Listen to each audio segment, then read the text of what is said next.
So now on this other style teapot, I'm going to do a pulled handle that comes off the side. The first step is to get a little chunk of clay, roll it into the shape of about a carrot.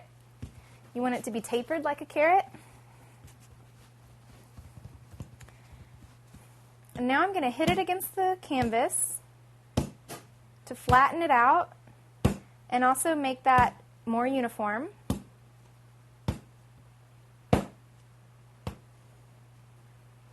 And then I'm going to take the end and I'm going to hit it so that it's at an angle. Then score the teapot directly across from the spout where you want the top of the handle to attach.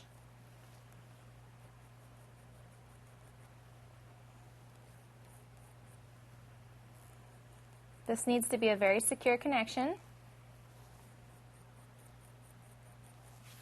And then also, just score a little bit down at the bottom.